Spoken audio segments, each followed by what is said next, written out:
Hi all, this is Nidhi here. So today I am going to explain indifference curve analysis or ordinal utility analysis.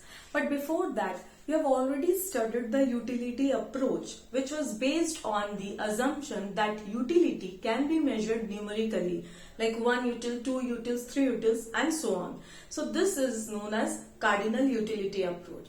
But Professor J.R. Hicks criticized the utility approach as unrealistic because utility is a subjective phenomenon and can never be measured precisely. So he presented alternative technique known as indifference curve approach or ordinal utility approach. Ordinal means ranking or ordering. It is based on the assumption that that a consumer can scale his preference in the form of assigning ranks like first, second, third and so on to different combinations of two goods called bundles, and also he can say which bundles he likes the most. Bundle means containing the combinations of two goods. Clear? Now, here I have drawn one table which is known as indifference schedule. So, indifference schedule shows various combinations of two goods giving the consumer equal level of satisfaction. That means if a consumer choose combination A or combination D, he will get equal amount of satisfaction. Now you can see at combination A, consumer choose 1 unit of food and 10 unit of clothing. Now as he moves to combination B, he increases the quantity of food and reduces the quantity of clothing. That means he has 2 unit of food and 6 unit of clothing.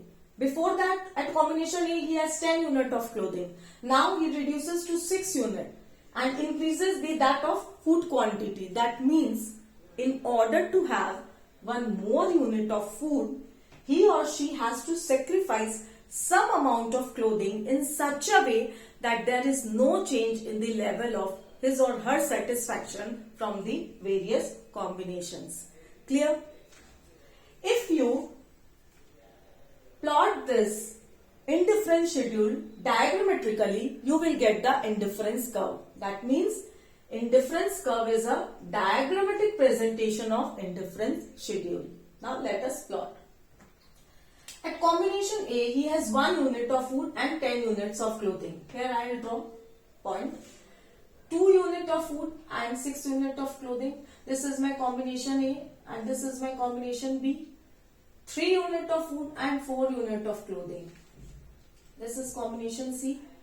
4 unit of food and 3 unit of clothing. This is my combination D.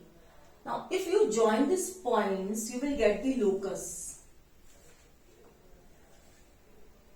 So indifference curve is a locus of different points. Each point representing a commodity bundle consisting some amount of clothing and some amount of food, giving the consumer same level of satisfaction.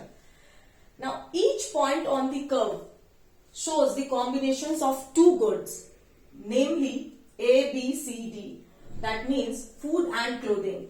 Combination A shows 1 unit of food and 10 unit of clothing. Combination B shows 2 unit of food and 6 unit of clothing. C, 3 unit of food, 4 unit of clothing. D, 4 unit of food and 3 unit of clothing. Now, what you can see here is that each combination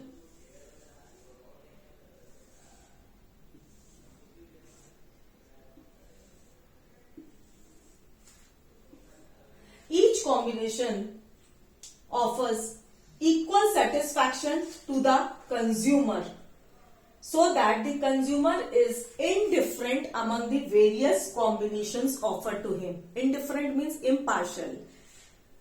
That means he remains impartial to the various combinations if he choose. Either if he choose A combination or C combination, he will remain impartial. That means he will get equal satisfaction. Whatever combinations he will choose, combination A or combination D, he will remain impartial and he will get the equal amount of satisfaction. Clear? Now, this is known as the indifference curve. So, indifference curve is the locus of all such points which shows different combinations of two commodities like food and clothing, offering the same level of satisfaction to the consumer. Now you can see each of our four combinations A, B, C, D represented by a single point on the IC curve. Clear? Since various combinations on IC curve yield equal satisfaction, the consumer gives equal importance. Clear? Equal importance to whom? Equal importance to all these combinations. Clear? This is an indifference curve. Now, coming to indifference map. What is indifference map?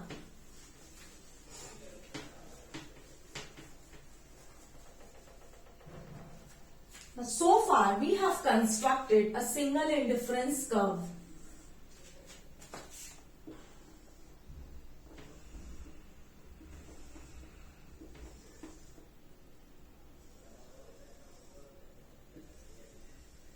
Sorry, I am very bad in diagram.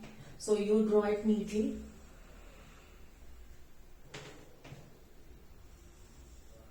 Now this is IC1, IC2, IC3, IC4, and this is an indifference map. So what I was saying that so far we have constructed a single indifference curve which represents only a particular level of satisfaction. Clear?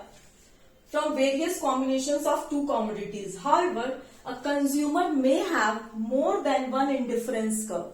He may have more than one indifference curve depicting more than one level of satisfaction. Now, this is the indifference map. Indifference map shows various indifference curves. IC1, IC2, IC3, IC4. Now, what you can see that here each curve represents a different level of satisfaction. Now, each curve represents a different level of satisfaction. In the indifference curve, we have only taken one indifference. We have only constructed a single indifference curve which gives a particular level of satisfaction. Clear? That means whatever the consumer will choose, he will get the same level of satisfaction. Now here, indifference map shows various indifference curves. Each curve represents different level of satisfaction to the consumer. Suppose IC1 curve is the lowest satisfaction, giving the lowest satisfaction to the consumer. If you move to the right, IC2 curve will give you the highest utility level because the consumer will choose more quantities of two good. Now IC3 will give the highest satisfaction than IC2. IC4 will give highest satisfaction than IC3. So as you move to the right, what you will see that it gives you the higher utility levels because a consumer consumes more quantity of two goods. This is an indifference map. Hope you have understood. Thank you.